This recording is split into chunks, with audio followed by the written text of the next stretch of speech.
एक बड़ी हैरत अंगेज घटना हुई है जिसमें हंगरी के नहीं, हंगरी वाला सीन बाद में लेते हैं। जिसमें पोलैंड के पीएम डोनाल्ड टस्क ये कह रहे हैं कि 2027 में रशिया नेटो का ईस्टर्न फ्लैंक साफ करेगा और ये कह रहे हैं कि भाई ये जो है ये कंफर्म्ड इंटेल है और ऐसा सुनने में आ रहा है कि ये इंटेल अमेरिकन इंटेल से कंफर्म हुई है। तो जो हमारा टॉपिक है वो है कि क्या 2027 war clock ticks, Putin's big war, NATO in panic mode, NATO में पैनिक आ गया, NATO is preparing for a big war. ये कितनी रियलिटी है, क्या सच्चाई है, ये हमारे पोलैंड के पीएम साहब डोनाल्ड टस्क को क्या ये आभास है, क्या ये भ्रांति है, क्या ये एक वास्तविकता है कि 2027 में नेटो के साथ रशिया का एक निर्णायक युद्ध होने वाला है। इसमें बात करेंगे। अलार्म रेज किया है पोलैंड के प्रधानमंत्री और ये ओपन फोरम में, it is not a close door meeting, it is not कि मतलब दो लोगों में बीच भी इंटेल है एनालिसिस, नहीं, ओपन फोरम में उन्होंने कहा जी रशिया तैयारी कर रहा है और रशिया का 2027 में नेटो का पूरा ईस्टर्न फ्लैंक उड़ाने की पूरी पूरी तैयारी है। और कहाँ तक जाएगा क्या जाएगा इस पर हम बात करेंगे, बट ये पहला चार्म है और इससे नेटो में अलार्म है। नेटो की पोजीशन क्या है, नेटो कितना मजबूत है, कितना डिवाइडेड हाउस है, नेटो क्या करेगा, क्या हकीकत है, क्या सच्चाई है, ब्लैक सी में क्या हो रहा है, is it really going to happen. कई सारे ऐसे सवाल हैं जिनका आज हम अध्ययन करेंगे। ये कह रहे हैं कि ये information according to mister Donald Tusk, this information is shared by US with intel, warning अफा, और ये टाइम बाउंड पुतिन की प्लानिंग चल रही है। अगर मैं इसके बैकग्राउंड में जाऊं, आप देखिए पुतिन हथियार जिस हिसाब से बना रहे हैं और जिस लेवल के बना रहे हैं, यूक्रेन वॉर में तो उन्हें बहुत ज्यादा हथियारों की जरूरत पड़ने वाली नहीं है, तो पुतिन किस लिए हथियार बना रहे हैं? क्योंकि नेटो को जो डर लग रहा है कि यूक्रेन में हमने पंगा तो ले लिया पुतिन से, पर जैसे पुतिन यूक्रेन से निपटेंगे वो आगे फिर पूरा यूरोप का ईस्टर्न फ्लैंक साफ कर देंगे ताकि नेटो का बाल्टिक सी तक के आसपास तक कोई निशान न दिखे। This is what they intent and they want it, they see it coming. अब इसमें बहुत सारे एंगल हैं जिसका हम अध्ययन करेंगे। और ये जो यूरोप की हमारा नेटो है, इसने जो आपके बड़े खिलाड़ी है आपके यूरोप में, फ्रांस हो गया, जर्मनी हो गया, पोलैंड हो गया, इन सबको एक अलर्ट पे डाला है। इन सब का एक how do I say it, they are all panicking कि क्या पुतिन ऐसा करेंगे, क्योंकि ये जो पोलैंड का पीएम है डोनाल्ड टस्क, ये कह रहा है यार ये तो अमेरिका ने इंटेल दिया, America is confirming and vouching bite, हाँ ये होने वाला है। अब अमेरिका शायद इनसे पैसे निकलवा रहा हो, 5% वाला लफड़ा भी चल रहा।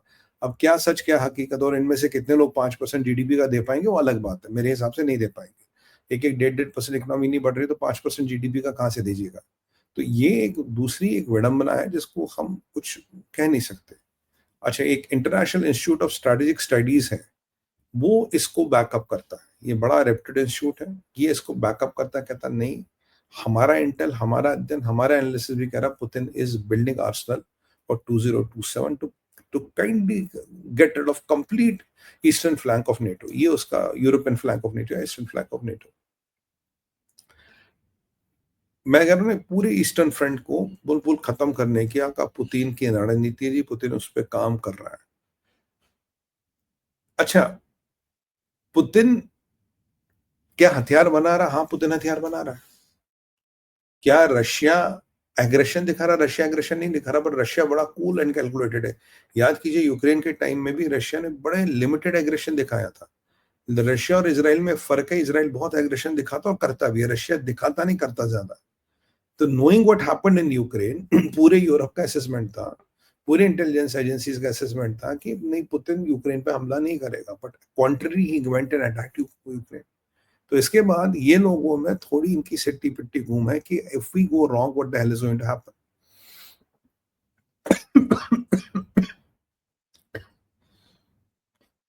Just one second, sorry.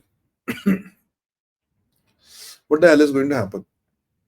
ये कहते हैं यहाँ बाल्टिक्स तक, मोल्डोवा तक और या फिनलैंड तक, पूरा जो eastern side of the Europe है, ये पुतिन कहता है जी मेरे क्षेत्रफल में आना चाहिए। पोलैंड ने अपनी डिफेंस की स्पेंडिंग डबल कर दी है, और अगर पोलैंड ने अपनी डिफेंस की स्पेंडिंग लगभग लगभग डबल के आसपास की बातें हो रही है अप्रोक्सीमेटली, तो ये माना जा रहा है कि अगर पोलैंड अपनी डिफेंस की स्पेंडिंग डबल कर रहा, तो पोलैंड एक रैंडमली नहीं कर रहा। मतलब एक तो कहना कि भाई वो हमला करेगा, चलो ठीक है, पर मैं अपने घर की दीवारें डबल ऊंची कर रहा हूँ। मैं कह रहा हूँ भाई साहब मोहल्ले पे हमला होगा, मोहल्ले वाले ठीक है यार पता नहीं क्या कहता है, पर मैंने अपने घर की दीवारें डबल कर दी। तो इसका मतलब है I have personally bought into this. अगर ये मतलब अगर ये डिफेंस की स्पेंडिंग डबल कर रहा, तो मैं that means kind of they have personally bought into this, right.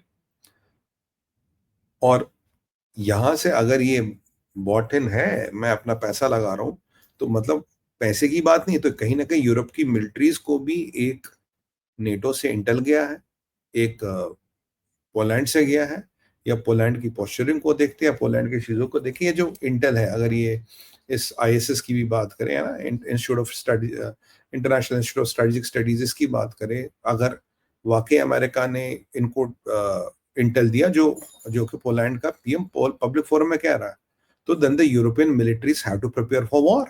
This is the time to prepare for war. तो क्या यूरोपियन मिलिट्रीज रेडी है लड़ाई के लिए? क्या European militaries can they really go for war? That is a question which the things are getting heated up. Can Europe really afford a war? Can Europe go for war? भाई तैयारी तो आपको war की करनी पड़ेगी, ये तो और ये वॉर जो होगा, ये कोई डायरेक्ट वॉर नहीं होगा, इसमें साइबर भी होगा, और ये रशियन प्ले होगा, इसमें साइबर होगा, इसमें आपका what do you call this, इसमें साइबर होगा, इसमें आपका मिस इन्फॉर्मेशन होगा, डिसइन्फॉर्मेशन होगा, एनर्जी ब्लैकमेल होगा, ग्रे जोन वॉर टैक्टिक्स जितने हैं, जितनी लिस्ट आज तक दुनिया में देखी है, सारे grey zone war tactics Russia use करेगा। ये रशियन प्ले बुक है, Russia doesn't play by the books.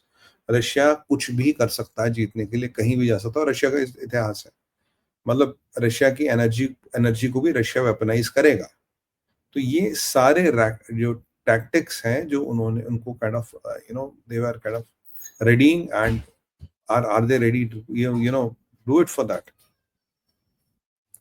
US कह रहा है नेटो को कि अपना अ, आप अपना डिफेंस स्पेंडिंग बढ़ाओ, राइट। नेटो कह रहा है जी आप मुझे 5% जीडीपी का दो, पर समस्या ये हथियार बनाएगा कौन? क्योंकि अभी हथियार बनाने की कैपेसिटी यूएस और नेटो की ऑल टाइम लो है, पुतिन की हथियार बनाने की कैपेसिटी ऑल टाइम हाई है। So the question is that who is going to really prepare the weapons? अगर आज मैं इस युद्ध के लिए तैयार भी हो जाऊं, मैं मिलिट्री को कैसे तैयार करूंगा? वो वेपन चाहिए, वेपन कहां से आएंगे? अब वो लोग, इनके पास स्टॉक पॉइल तो है, कितने दिन का स्टॉक पॉइल है? आप देखिए जो रशियन यूक्रेनी युद्ध चला, उसमें तो सारे स्टॉक पॉइल्स को धो गया पूरे वेस्ट का। तो इस इनके पास कितने दिन का स्टॉक पॉइल है? और वो कह रहा है जी कि आप अब इसीलिए हो सकता है जनरल रूथ कह रहा 5% लगाओ, अमेरिका हथियार बना के देगा, सो दैट एक लास्ट मिनट पैनिक ना हो।